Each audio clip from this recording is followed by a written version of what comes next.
Welcome to the Social Engineer Podcast, The Doctor is In series. This is episode 245. I'm Chris Haneggi, CEO and founder of Social Engineer LLC, the Innocent Lives Foundation, and the Institute for Social Engineering. And I've been hosting this podcast since way back in 2009. We won't even talk about how old Abbie was in 2009, but we have a very special episode today with a guest and our always co-host. Since it is the Doctor is In series, we need a doctor on it. So we happen to have one, and that is Dr. Abbie Maroño. Thanks for being on the show today with me again, Abbie. Thanks for having me, Chris. I'm Dr. Abbie Maroño. I'm the Director of Education at Social Engineer and a behavioral scientist. I am struggling to get my words out because I have a cold, as you can tell. But I have a PhD in psychology and behavioral analysis, and I specialize in trust, nonverbal communication, and human decision making. And if you are looking for any type of social engineering services, I am sure if you are any size organization right now, you are dealing with attacks left and right. Every day we open up any newspaper or news article or website, you are seeing another breach. Sadly, it seems to be non-ending, with ransomware groups growing in the hundreds of millions of dollars, it seems, every few months. So if you're curious how to stop or how to even teach your people to be more aware of vishing, phishing, or smishing type of attacks, you should go check out our website, social-engineer.com. We also have a host of training classes coming up. One that we're really excited about, when this episode comes out, it will already have been taught, but it's the elicitation or a nonverbal course that Dr. Abbie and I are teaching together, all about using nonverbals on the internet. So if you came to that, you can look for the reviews on it online, and we'll be hosting another one shortly. So check out the website for what's coming up in 2024. I think we might actually have a week until the course is taught. Is it? I think there's still time to sign up. I think so, because this comes out on February 5th.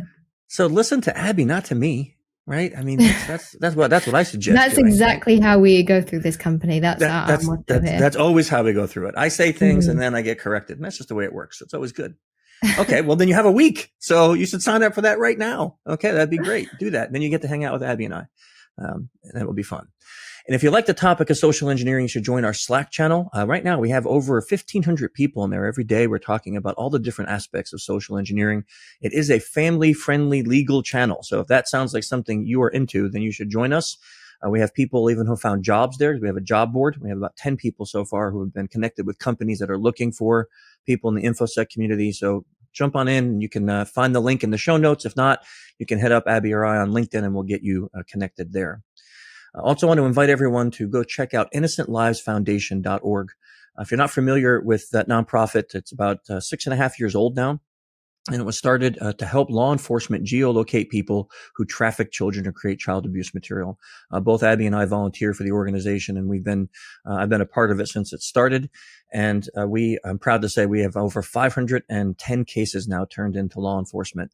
That means that we've helped locate and stop people who are trafficking children and creating child abuse material.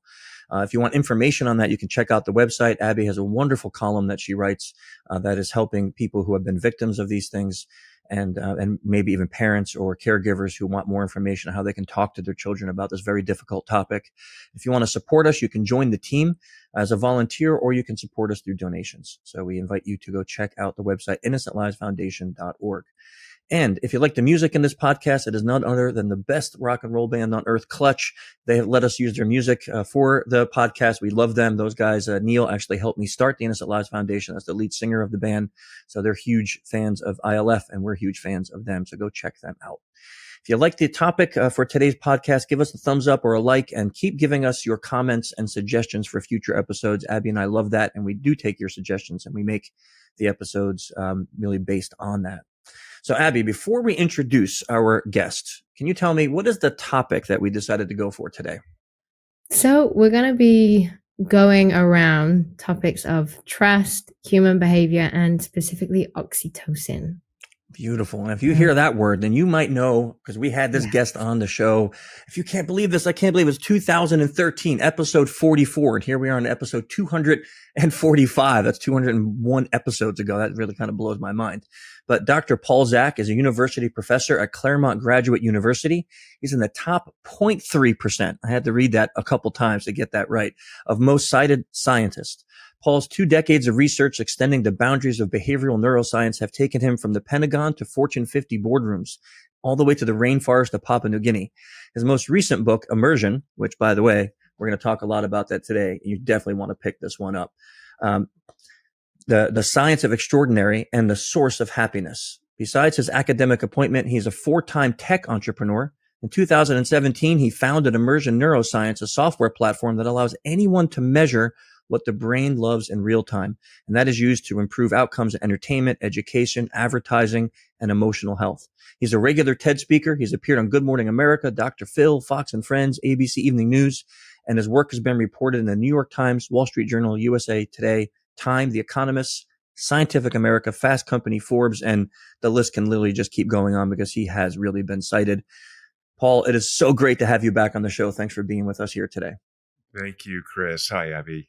Hi, I have to say as well, I'm really excited because your book, The Trust Factor, was one of the books that got me interested in trust.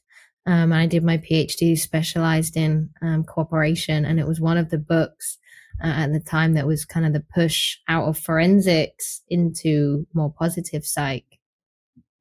Oh, nice. Thank you so much. Yeah, I've always kind of balanced that line between looking at the neuroscience of human behavior, why humans are so interesting and weird and interesting to be around, and how do we extend our health span? How do we live happier, healthier lives? And so I think there's a real relationship there with trust, and we can certainly talk about that. Yes. So before we get deep into that, because I know, Abbie, when you mention the word science, it can go off. We can be here for days. But can you tell us, how did you get right to where you are today, Paul? Like, what made you wake up one day and say, this is what I'm going to research. This is where my career is going to go? Yeah, I might be a Martian, Chris. So I find the human species completely fascinating, but I don't fully understand them. So if I was a human, I'd probably just hang out with other humans. But I have to run experiments to figure out what people do. But more less silly in a way. If you ask people why they do what they do, like Abbie, I'm very interested in decision making as that kind of crux to understand the variety of the human experience. Yeah. And people make decisions in a lab or in life, and you ask them, "Hey, why'd you do this?" I'm like, I don't know. Seemed like a good thing to do, right? That doesn't really help us understand, why I like chocolate ice cream and Abbie likes vanilla. I mean, that's a trivial kind of decision difference, but those decisions are a great way to really understand why humans do what they do. So if we could just ask them, then it'd be fine. But I'm really fascinated by human behavior. And then, as I said earlier, and then using that information to help people curate their lives for greater happiness. I think that point about you can't just ask people is so important because we don't know why we do what we do. So when you say, hey, why do you like that color? Or why did you make this choice? We made it unconsciously. We just try and pull information to justify why we make our decisions. And then we go, oh, well, this is why I did it. Like we did a podcast on perception is reality, how we perceive things will change how we interact with them. And usually perception is not reality. We all live our own version of reality. And when we don't fully understand why we make the choices and we don't have that deeper level understanding of human behavior, it just creates conflicts. I really like your thoughts, though, Paul, on like not just trying to understand the science, but then applying it to making people's lives better. What motivated you to? Because I've talked and we've had a ton of scientists on the show here, and I've worked with so many throughout my career. And it's interesting to find someone who said, I don't want to just understand it, but now I want to use what I learned to better people's lives. What created that motivation in you? Would you like the honest or the dishonest answer? I love the honest answer. And then we hear the dishonest. Yeah. The honest answer is that neuroscience is expensive and I'm a cheap bastard. And, funding for labs is very chunky. And, because I'm in the media, companies would come to us with suitcases full of money saying, hey, we've heard that you guys can help us understand how to create better customer experiences or more effective marketing or improve our training that we offer. And so people, we just needed funding basically. And so you go, okay, well, we've done all this work and, why not get that out of the lab and into the world? And so the dishonest answer is, I have some pathology about, thinking that what I'm doing is actually useful to the rest of the humanity. So who knows if that's true or not. But I think it's, Chris, you're right. I think to take the basic science and turn it into something that's adaptable and usable. So my current company, Immersion Neuroscience, is, I believe, the first neuroscience as a service platform that allows us to pull data from smartwatches, infer brain activity in real time, and capture second by second how much you value this thing and this experience you're having. If it's sufficiently valuable, you'll remember it, you'll act on it, you find it enjoyable, it influences behavior. So all the stuff we want. So think of classes. We've all been in zillions of classes and training sessions, and most of those are just sleepers, right? I mean, you're like, God, this guy's awful, or this lady's awful. So, bad delivery or bad structure of content or monotone or, and so my daughter is in college and just took her first accounting class. Now, I loved accounting, but I think I had a really good professor. I took one class in accounting. So let me say, I don't know anything about accounting, but like, it was so interesting to me, like, oh, everything balances out. And she hated it. And she had this guy who was 1,000 years old, and it was just like, you couldn't ask questions. He wouldn't answer anything. Well, so that's different, right? So same material roughly, but different experience. And so she didn't get anything out of it. I got a lot about it. I sort of like accounting now a little bit. Yeah, no, that's an interesting take on that, and I like the honest answer, because Abbie and I are involved in some research projects, and it is expensive. It's expensive to do research, and you have to get funded. So why not? I mean, if you can get funded by companies who want to buy the things you figure out, and then you can do more research and keep making it better. Hey, that's not a. But it's even better than that. When we started having this open door policy at the lab, instead of me trying to think about what is an interesting research problem, people began to bring problems to us, problems that real humans faced right now, not like in the future. Is it possible that? It's like, hey, right now we have this problem. We're losing 10% of our customers every year, and we don't know why. Okay, that's a real interesting problem, right? That says you have some kind of organizational marketing, customer service problem. And that's a human problem. And so if I have a lab full of smart people, why can't I solve that kind of problem? Or again, we've done a lot of work in the corporate training space. So Accenture is one of the largest clients for Immersion Neuroscience. Accenture spends $1 billion annually upskilling their employees, but they never had a metric to assess besides that post training survey that we've all done. How was the lunch? Did you like the keynote speaker? I don't care about that. I want to know, did the information get in your brain and stick in there so you can create value for the organization, and that employee gets the satisfaction of developing professionally, right? That's what I really want to know. And that's what we can measure with these neuroscience tools we've developed. So they've been using our technology for 6 years, and they've radically changed the way they train employees. So the employees get more out of it. The organization gets more out of it. Win-win. Like, that's just a total takeaway that everyone should be happy about.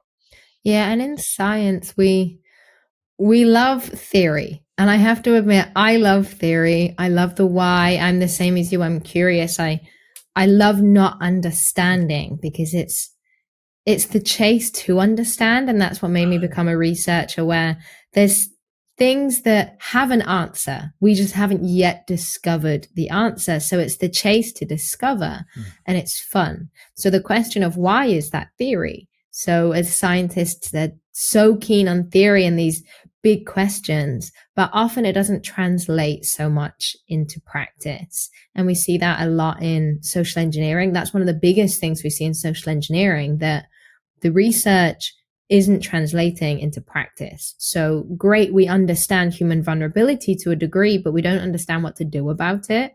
So it's nice to see scientists, you're kind of in the gap between academia and practice, which is where I think we need to build more scientists to answer those practical questions. Yeah, thank you for saying that. And I really like what you guys do, which is take that research and turn it into practice. And it's not trivial to do that, right? So it has to be user friendly. It has to give you the right kind of feedback, right? All this. And my whole philosophy of science changed, Abbie, when we did work. As you know, the immersion book, at least the early work on that, was funded by the U.S. Department of Defense and other agencies. And for that, it wasn't like what mechanisms in the brain cause you to have a persuasive experience, or an experience where I can influence your behavior, but how much information can I get from the brain to maximize my predictive accuracy? And that's a different question, right? Yeah. That's a very practical question. And then you go, okay, well, that's a different way to think about science. Let me just use every tool possible or every signal I can get from the brain and body and ask, can I be a really good predictor of human behavior? And if so, then I can reverse engineer that process and go, okay, so if this happens almost all the time, 90% of the time, I see this behavior. So now what is the theory? What is the mechanism behind that? So I'm really, in even the work we're publishing now, we're using a lot of machine learning applied to these high frequency neurologic signals. And we're able to predict behavior in the 97, 98, 99% accuracy out of sample, right? Which is amazing. So we're really able to capture what people do. Again, they can't tell us. There's no self-report, just purely neurologic signals. Because ultimately, as you said in the intro, Abbie, the brain's what's driving these behaviors, right? It's not your elbow, it's not your knee. And so there's a reason to, if you're interested in human behavior, there's a reason to measure what's happening in the brain. Yeah, and I love what you just said about reverse engineering, because that was the basis of what I did for my PhD. Similar to some of the work that you've done in mimicry and cooperation, or this was in mimicry and cooperation. I wanted to see the naturally occurring amounts to then create training protocols. So using motion capture, I see what naturally occurred and where in the body it naturally occurred, and then reverse engineer it. So you take that why and turn the why into a how to train. And I think that's the beauty that we often don't see with the science, because understanding is great, but now we need to turn the understanding into a how. And it really does come from that reverse engineering, but it has to be automatic signals. So it has to be like the brain or automatic measurements of the body, like motion capture. Right. And I think the hardest questions to answer are, in some sense, the simplest, right? Yes. So like, why do people cry at movies? One of my favorite examples. That's actually really weird, right? Like from a neurologic perspective, if you're cognitively intact, you're in a movie theater, you're aware these are professional actors, it's a fictional story. The end of the movie, when the boy dies, the girl dies, people cry. Not Chris Knox, we're too macho, but people cry. No, So I cry all the time at movies. Are you kidding? And that's why I use this that's why I use this word immersion for this neurologic state, where you are transported into this experience, which is a social experience. It's a social emotional experience that influences automatically this behavior. It's hard to shut it off, right? You're like, oh, I'm so right, as if that experience is happening to you. So one reason that we are persuadable as human beings is because we are social creatures. We are changing our physiology based on what people are doing around us. And once we are able to, 20 years of my research life, once you're able to capture those signals that capture how much value the brain places on that experience, then I can influence you. And there's a whole chapter in the book on the ethics of influencing people and when it's fair or not fair to do it. But that's what we're doing all the time anyway. We're not doing it systematically. We're not doing it with measurement, right? So I've been married 27 years. I still want to be nice to my wife. I still am nice to my wife because I want her to be nice to me. If I'm a total jerk, at some point she would say, I'm done with this guy. My kids, I still want to be nice to my kids, even though they're, moderately dependent on me as young adults. So that's part of it. On the other hand, you want to threaten me and or want to kidnap my child, we're going to have a problem. And, that's another way we influence each other, right? Which is, please don't do that. But if you do, it's going to be a bad situation. Yeah. I've had that situation that you had in the book of, being in a public place like a plane and watching the wrong movie. And then, and I was reading this and going, oh, I'm not the only one that's done that. That's You gave me a little hope. Now I wasn't maybe as hysterical as you were in the book, but my problem is any movie that has a daddy-daughter theme and something bad happens at a daughter, because my daughter and I are just so close, and I get wrecked. I mean, anything. So for the audience, in the book, I talk about being on the plane and watching $1 Million Baby, and it's a father-daughter story. I have daughters, and just losing it. Like, I'm just crying, like, snot coming out of bed. People ask me if I needed help. Like, I just got lost. So, but then that was the spark of a good question, which is, how do we influence others' emotions? And it's emotions that capture the value of an experience largely, right? So if I want to understand if you're having a great experience, Chris, right now, or if I want to understand how to make a great movie or how to create great marketing or a great class, I've got to understand how the brain assigns value to that experience. And that value is largely an emotional response. And so this neurologic state that our research uncovered that I've called immersion captures both an attentional response. I've got to be present for this to be a good experience, and captures, largely driven by oxytocin that Abbie mentioned earlier, um, captures the value that my brain places on social emotional experiences. And when these two systems in the brain interact, then we can see second by second how much you value that experience. And valued experiences, as I said earlier, are remembered, are acted on. You want to repeat them, right? So from a customer perspective, when we add a valuable experience to something you're purchasing or experiencing, it's adding to me customer lifetime value. I'm like, oh, holy crap, this meal I just had was extraordinary. I want to go back. I was just in South Africa, concrete example, had some of the best meals of my life in South Africa. And one of those was a restaurant in Cape Town called Fyn, Fyn. I'm a super fan, 2.5 hour lunch, one of the most interesting meals I've ever had in my life. And I'm going to keep talking about them forever because it was just an amazing experience. It wasn't just the taste, it was the food, it was the presentation, it was the whole, part of that. And so when that experience is so valuable, it is, sunk in memory, and I want to talk about it and certainly experience it again next time I go to Cape Town. Yeah, and we're so connected to other people that we experience things with too, neurologically.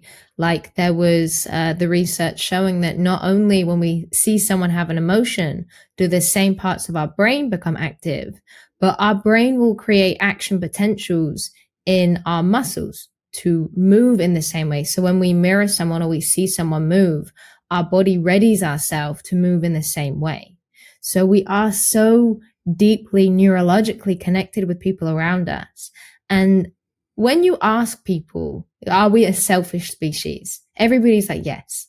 We think that selfishness is going up, but when you dive into this field, what you realize is we're such a cooperative species. It's the complete opposite. Selfishness is going down. As a species, we are so deeply connected to one another. It's not about deception, and it's not about who can get the best for themselves. It really is about how can we be the best as a group? How can we be the best united? Yeah, because we don't thrive on our own. So there certainly are bad actors that will take advantage of that. But yeah, one of the things that we have done really recently in my lab and company is to release a free app which measures what I call emotional fitness. So that is, are we getting enough neurologic value from the social emotional experiences to sustain healthiness? So there are basically 4 things that you can control that extend health span: diet, exercise, sleep. All 3 of those easily measured. And the 4th is having a rich social life. What does that mean? What does rich mean, right? Does that mean number of people I know? We don't know. But neurologically, right, the brain is the common currency, or brain activity is the common currency of value. And so based on lots of research, we have this free app, which is called Tuesday. People can download it from the App Store, pulls data from a smartwatch or a fitness sensor, and gives you goals every day to have enough social emotional interactions to sustain healthiness. So there's a big epidemic of loneliness, not only in the US, but around the world. And so how do I know if I'm interacting enough?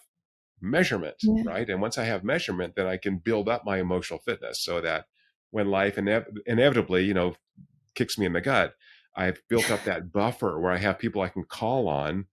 I call these people the 3 a.m. friends, right? These are people you can call at 3 in the morning and go, and I have like 3 or 4 of these, like, I have a crisis. I need you at my house now. And they will get out of their bed and come, right? So if you have a couple of those people in your life, you're actually covered, right? So again, how do you do that? You've got to invest in relationships, right? So based on this research, and I'm a introvert. I can spend 12 hours in the lab, not talk to anybody, maybe like you, Abbie. But, I've invested in doing stuff with people, investing time, energy, emotional labor, helping people, so that I'm building these much tighter social ties. And, when you have in my case, guy friends who you've known for 25 years, like, I love you, buddy. Yeah, I love you too. Like, what's better than that, right? Not my Yeah. family. These are just people I've established and invested in relationships. And I think they truly love me. I love them. They're like brothers to me. Like, you know, call me up like, hey, bring a shovel, bring some lime. Don't ask questions. I got a body I got to dump. Like, all right, I'm coming. I'm going to help. No, that never happened. But, something close to that. Like, I mean, that's some really good friends.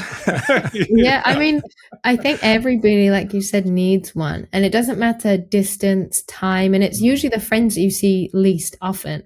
I know my friend Jordan, she's back home. We see each other maybe once every 4 years, but we stay in touch. And I know that no matter what happened in my life, she would be someone that I could wholeheartedly depend on. And, if I said I need help burying a body, she'd be like, oh, I'm picking up a shovel on my way. We all need those kinds of friends.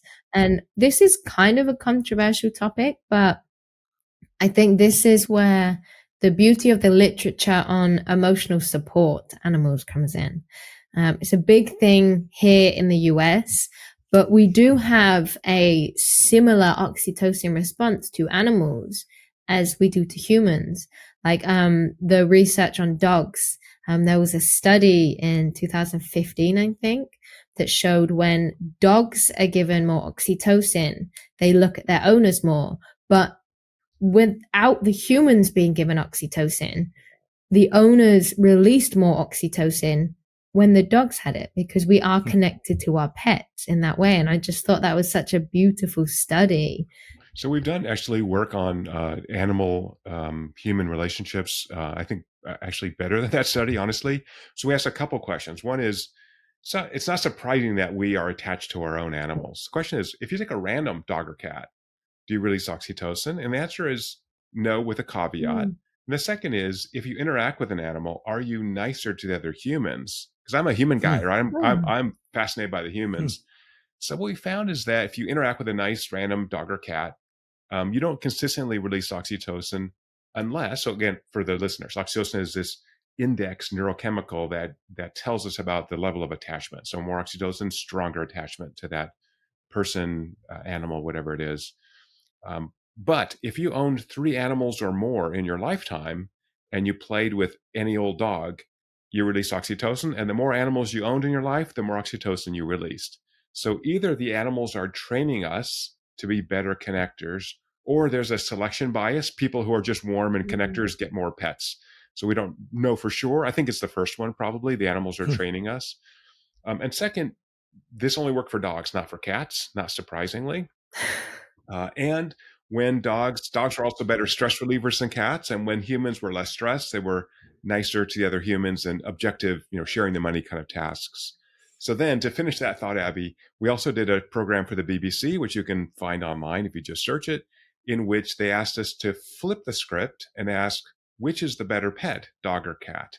So we had... I'm about to be hurt. Yeah.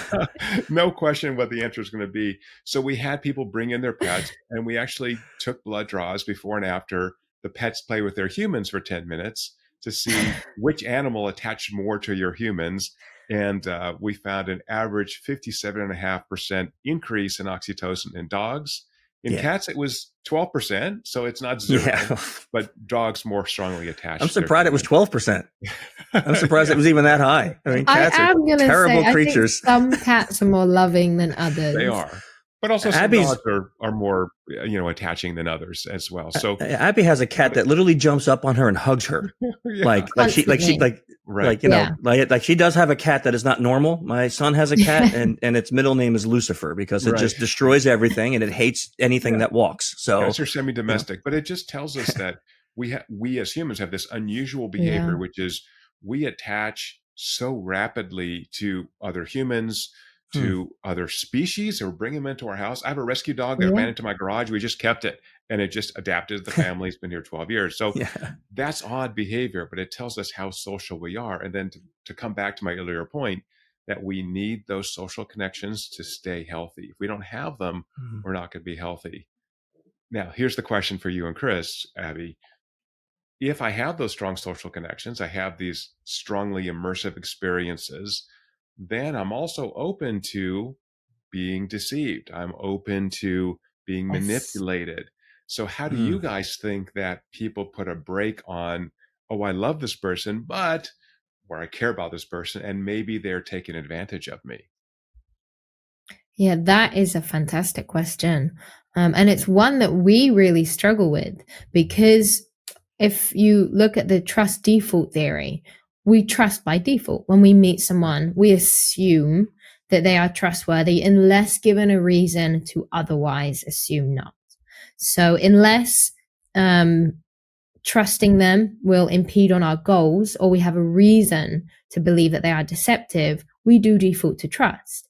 Now, when we're in the security sector and you get a phone call and it's someone saying, do this, we don't want to say, hey, don't trust everyone, because that's not a way to go about your life. And that's not something we promote, to always be deceptive or always be skeptical of everyone. So we promote a trust but verify mindset when it comes to people. Trust, but don't give out information without verification that it needs to, because I think it's a dangerous line to say trust no one. And yeah, you might be safer, but isn't the beauty of life also about vulnerability?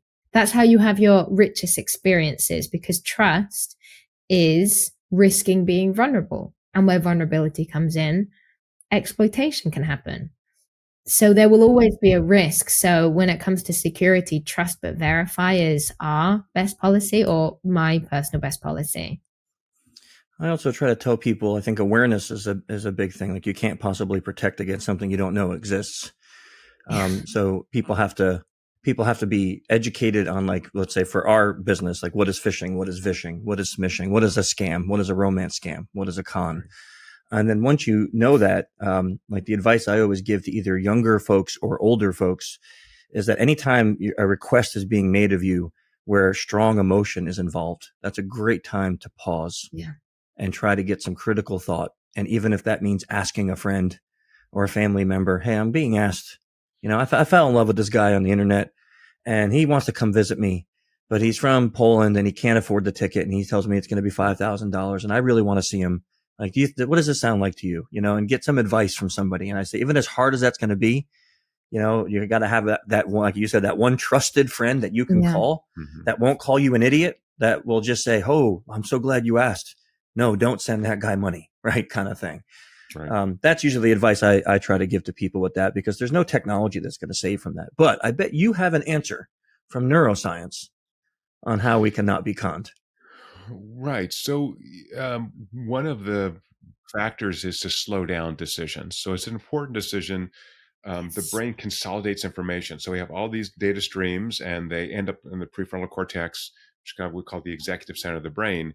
But information actually needs time to consolidate, and particularly with sleep. So if a decision is important, definitely sleep on it, number one. Number two, as you said, Chris, ask a trusted friend or family member. Like, hey, I'm thinking about doing this important thing, getting married, getting divorced, buying a house, selling a house, whatever that is, right?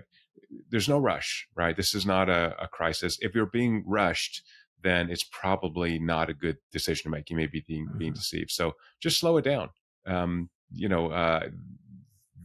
If that person is important, if this is a win-win space, then they'll understand that you need to take time to evaluate the decision. We actually got in a little bit of a disagreement about this on a panel in Barcelona recently, because one of the panelists had the view that people can't be educated and taught security awareness. And that's not the view that we take. We take a security mindset that when you get a phone call or an email and it feels like you have to do it right now, the best advice is the mindset of, if you feel an overwhelming emotion, let it breathe. Step away, because nothing is that dire that if you don't respond in 10 seconds, the world will fall apart. Your boss is never going to send you an email that gives you 10 seconds to respond. You're never going to get a phone call that you have 10 seconds to respond. Let it breathe, because the prefrontal cortex is where you make that decision of, hey, maybe this isn't a good idea. It's like, don't send an email when you're angry. Right. Let it breathe. Let the prefrontal cortex say, should I really be doing this right now? Don't just let the amygdala take over. Yeah, and this gets to the question, a deep question in neuroscience, to the question of free will.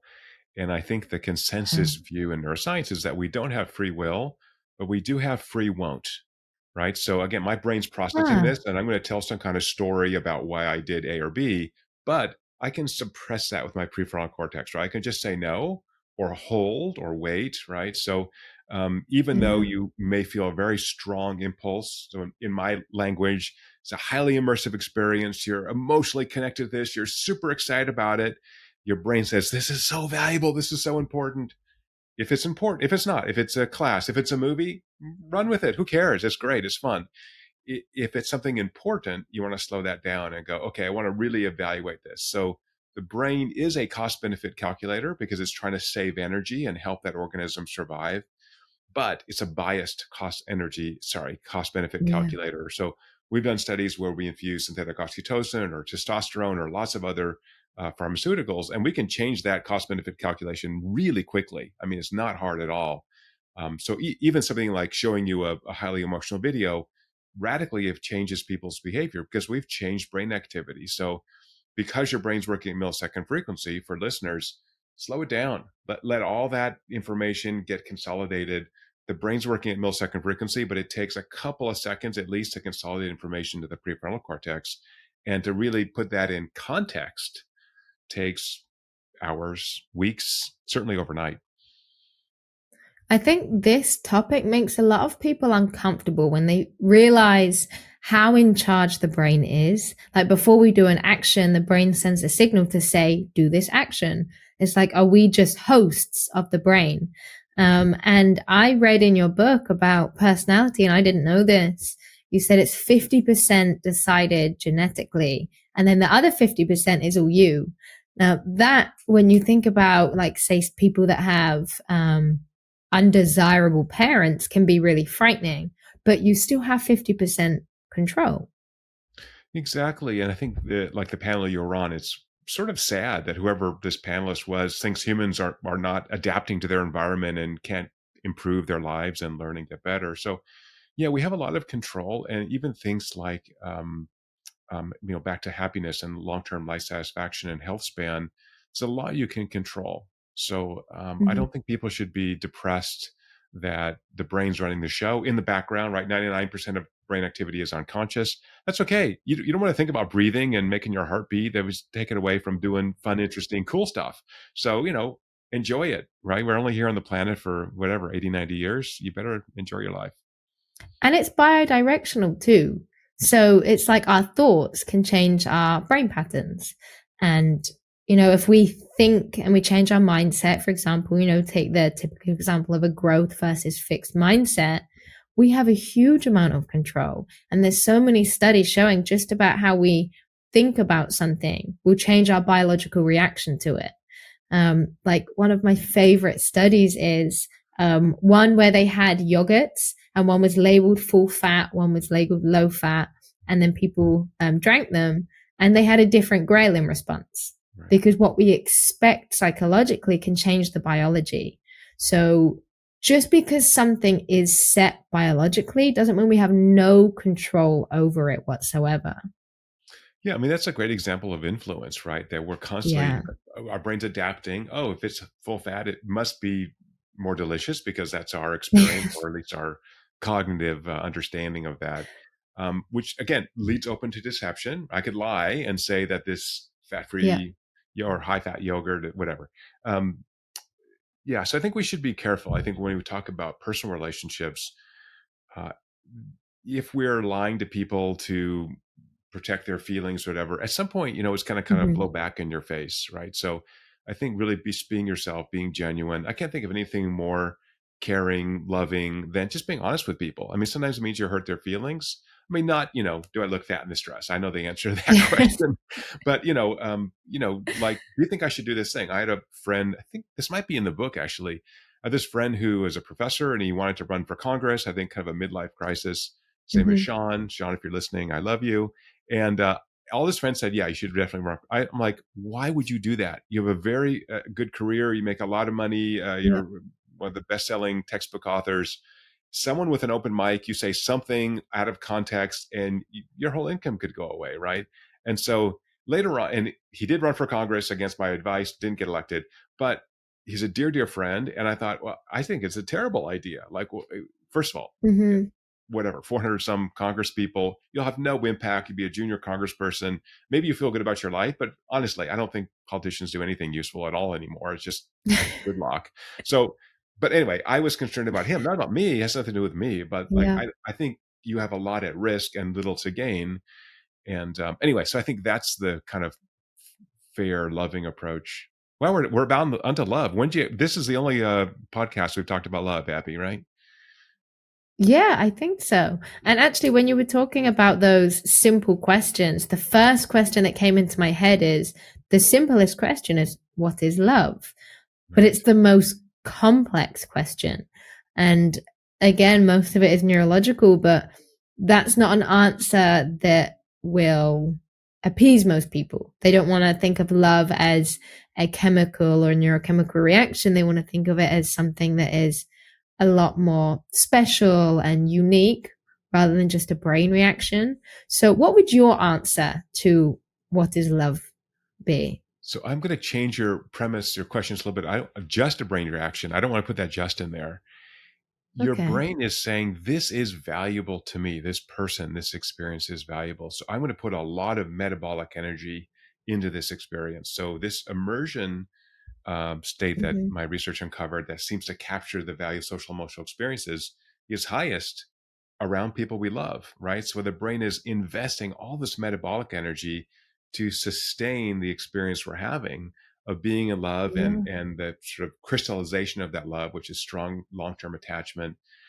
So, I think if you see this high metabolic investment, it tells you, the individual, and it tells us, people who want to measure those individuals, this is very important to you. And so Yeah. that valuation mechanism, again, because the brain's so expensive to run, the body has limited metabolic resources. It's an investment of your Yeah. scarce brain activity into a relationship that you perceive as really valuable. And the more you invest in that relationship, as you said earlier, Abbie, now we have this reciprocation. So again, if I don't invest in my relationship with my wife or my kids, that's gonna wither, and they're not gonna invest in me. So it's that investment in the relationship, and most people reciprocate. Now, again, if you're in love with or attached to someone who's not reciprocating, they just take, that's not a healthy relationship. But most healthy people will reciprocate. And again, to have these people outside your family who you've invested so Yeah. much time and energy that they become like family members. So you just do anything for them. I think that's the message. So I live in the only blue zone in the United States. These cities where people regularly live past 100, and part of that's because it's a company town, and they're very special, run by Seventh Day Adventists, which I'm not, but they're vegetarian, don't drink, don't smoke. But they also are in helping professions, and so when Mm. you're used to service, doctor, nurse, teacher, then your brain gets used to service, and I'm better at serving my friends. I'm better at serving my family. And so again, for listeners, think about those improving relationships as a mode of service, so that you are making that investment with an expectation that the person, again, reciprocates. And if they don't, then again, that's a problem. That's such an important message, especially nowadays, because we tend to think of time as money. And there's so much research showing that when you volunteer, it's so much better for your health. It's so much better for your physical health and your mental health, and you tend to live longer and live happier. But it's a really hard thing to imagine when your mindset is time is money. So why would I go and do things for free and spend so much time doing it? I'm going to be so much happier spending my time doing these things that I'm paid for. But when you step out of that mindset and think, okay, well, it's not time is money. Think of it as time is happiness. How we spend our time is how we spend our emotional resources. Because as you said, the brain is so energy hungry.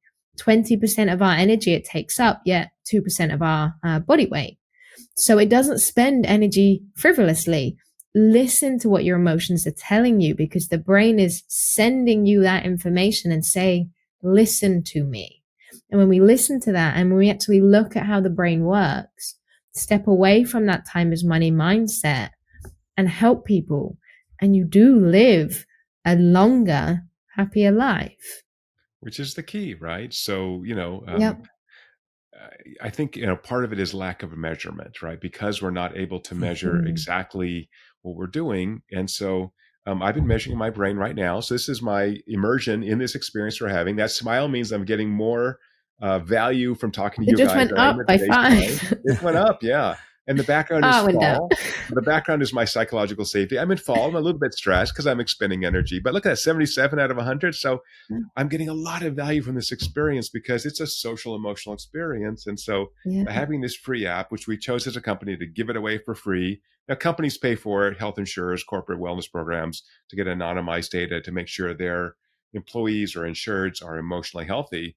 But that emotional health and physical health are just tightly linked. So it's really important to do that. So anyway, I'm just, for me, I have 10 more years to work, and I just want to work on emotional fitness. I want to help people understand how to build happier, healthier lives. And I can't think of anything more important to do. Dr. Zak, let me ask a couple questions as we close. That app, is it available both on Apple and Android? Currently only Apple. We're working on Android now, so it'll come out soon. Okay. It's called Tuesday. It's in the App Store, and Android people give us 6-8 weeks, and we'll have that ready. Perfect. And if people want to follow you or they want to find out more about your work, what's the best way for them to do that? Yeah, anyone who's listening, happy to interact with folks. The company website is getimmersion.com, immersion with an I. And lots of free stuff there and all stuff I've written. And you can email me. Perfect. And for everyone listening, if you're watching on the YouTube, get the book, Immersion. It's excellent. You will really, really enjoy it. We'll have a link to the Amazon where you can buy this in the show notes. So you can definitely get that book. Or if you're an Audible person, you of course listen to it. Did you read it? The Audible one? No, we actually had a great narrator named Rich Miller who did a beautiful job. I did my first book. And, I'm not a trained voice actor. And the first book was very personal in some sense about the discovery of oxytocin. Anyway, this guy was great. So I'm going to give him a shout out. Rich Miller, he was wonderful and a real pro. So yeah, the Audible version is great. It's hard reading your book, isn't it? Couldn't believe how much work goes into it. Like I did it for all of my books, and it's every time I'm like, I'm never doing this again. See, at first I thought you were trashing me. Like, I thought you meant it's hard to read my books. I'm like, oh my God, I'm a bad writer. No. Your books are easy to read. No. I meant reading your own work as an Audible. Yes, it's tough. Yeah. No, I didn't mean read. No, your books are easy to read. You're kidding. You're one of those scientists that write for the lay person, Right. Yeah, not the best way to end on a quote. Well, and his books are really difficult. I don't know if anyone. No, it's a terrible. Now look at your score now. Your immersion score just went to like -10. Yeah. No, I'm in 96. I'm laughing so much. There we are. Yes. Because maybe that's how we should end every podcast. Just insult our guests. Things is that you can only tease people that you like, right? So teasing would be mean if you don't like people. So I like you guys. It's a pleasure to be on with you. Abbie, what a pleasure to hang out with you. And Chris, you're the best. Thank you. It was really great having you on the show. Again. Really, really enjoyed this conversation again, and we'll do it again. And this time we won't wait 10 years. Okay. So, Abbie, for next month, what is our topic? Our topic next month is irrational fears. Okay. Well, everyone, thank you for joining us and Dr. Zak this month. Until next month, stay safe and secure. See you.